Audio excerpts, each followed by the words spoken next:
SIR पर उत्तर प्रदेश के उप मुख्यमंत्री केशव प्रसाद मौर्य कहते हैं, जब चुनाव आयोग वोटर लिस्ट को साफ करने के लिए एक अभियान चला रहा है तो अलग अलग जिलों में मीटिंग करने के निर्देश दिए गए हैं।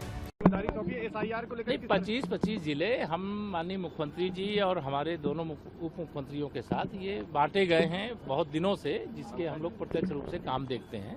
तो यह जो जिम्मेदारी क्या है कि एसआईआर माने अगर हम राजनीति करते हैं और देश और प्रदेश की सबसे बड़ी पार्टी हैं और सबसे बड़ी पार्टी के नाते जब चुनाव आयोग के द्वारा मतदाता सूची के शुद्धिकरण का अभियान चल रहा है तो कोई मतदाता सूची शुद्धिकरण अभियान से वंचित न रह जाए, इसके लिए अलग अलग जिलों की बैठकें लेने के लिए कहा गया है और हम लोग उसी के क्रम में प्रयागराज से शुरुआत कर रहे हैं। ममता बनर्जी का कहना है कि एसआईआर तुरंत बंद होना चाहिए क्योंकि उससे कई बीएलओ ने सुसाइड कर लिया, कई गायब हो गए। नहीं, मैं सारे बीएलओ भाई बहनों को यही कहूँगा कि न तो ममता बनर्जी जी के चक्कर में पड़े, न अखिलेश यादव के चक्कर में पड़े, न राहुल गांधी जी के चक्कर में पड़े और न जो एसआईआर का विरोध कर रहे हैं उनके चक्कर में पड़े।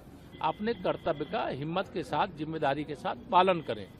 आत्महत्या किसी भी समस्या का समाधान नहीं होता है, लेकिन लोकतंत्र की मजबूती के लिए मतदाता सूची के शुद्धिकरण का अभियान जो चल रहा है, जिसमें जो स्वर्गीय मतदाता हैं उनका नाम हटना चाहिए। घुसपैठिया अगर कोई घुस आया है इन तुष्टीकरण की राजनीति करने वाले दलों के कारण मतदाता सूची में, तो उनका नाम हटना चाहिए।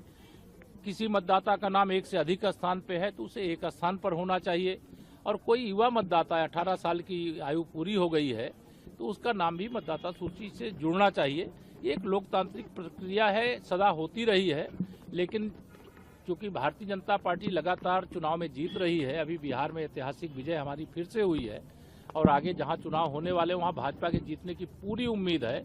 इससे ये विपक्षी बौखला करके उल्टे सीधे प्रलाप कर रहे हैं जिसका जनता पर कोई असर नहीं। अच्छा, कांग्रेस ने कहा है कि अब जो है वो पंचायत चुनाव अकेले दम पर लड़ेगी, क्या सपा से कांग्रेस? ये कांग्रेस की समस्या है, वो अकेले लड़ने चाहे मिल के लड़ने, खिलेगा कमल। अच्छा सर, आज ने कहा है कि आरक्षण नहीं तो